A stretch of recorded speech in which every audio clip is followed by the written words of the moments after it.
Assalamualaikum warahmatullahi wabarakatuh. Halo teman-teman, di video ini kami kelompok 7 akan membahas salah satu hormon yang sangat terkenal sebagai hormon stres, yaitu kortisol. Tapi jangan salah, kortisol bukan cuma tentang stres. Hormon ini punya peran besar dalam menjaga keseimbangan tubuh kita loh.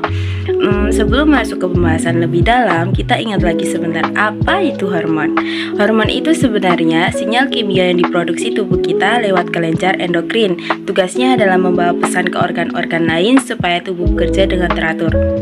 Secara umum, hormon itu ada beberapa jenis loh, yaitu hormon steroid seperti kortisol, estrogen, dan testosteron, hormon peptida atau protein seperti insulin dan glukagon, hormon tiroid seperti T3 dan T4, hormon amina seperti adrenalin.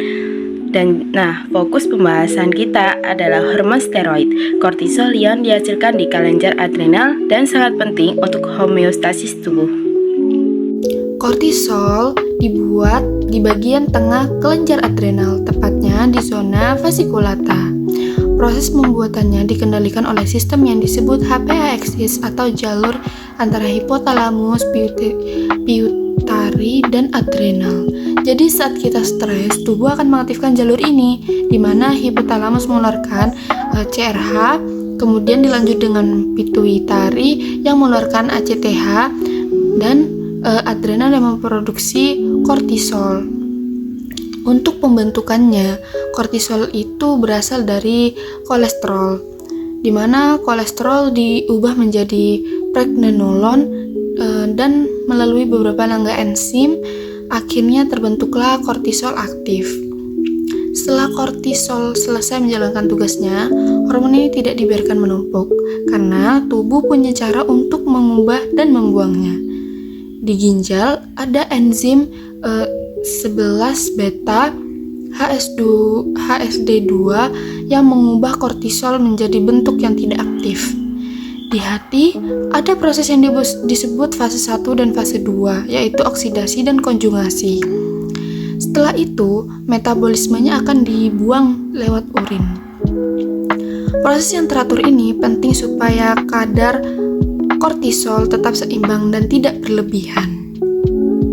Lalu bagaimana cara kerja kortisol di dalam tubuh kita? Karena kortisol adalah hormon steroid, dia bisa langsung masuk ke dalam sel. Setelah masuk, dia akan berikatan dengan reseptor khusus di sitoplasma. Keduanya lalu berjalan ke inti sel dan mengatur gen mana yang harus diaktifkan atau dimatikan. Ini sebabnya kortisol bisa mempengaruhi banyak hal sekaligus. Selain itu, kortisol juga terlibat dalam beberapa jalur sinyal penting seperti MPK yang mengatur energi, ada mTOR yang mengatur pertumbuhan dan diferensial sel. Ada juga CAPK atau PKA yang terlibat dalam respons stres dan metabolisme gula. Kemudian karena jalurnya banyak, gangguan pada metabolisme kortisol bisa berdampak besar pada kesehatan, terutama pada sistem imun, metabolisme, dan kesehatan sel secara keseluruhan. Masalahnya adalah ketika metabolisme kortisol terganggu, banyak masalah kesehatan yang muncul. Misalnya, Cushing syndrome, yaitu kelebihan kortisol. Tandanya bisa berupa wajah membulat, lemak menumpuk di perut, dan tekanan darah tinggi. Yang kedua, ada Addison disease, yaitu kekurangan kortisol yang membuat tubuh lemah, berat badan turun, dan tekanan darah rendah. Dan yang ketiga ada stres kronis yang membuat kortisol terus tinggi dan bisa mengganggu tidur, imun, gula darah, bahkan suasana hati.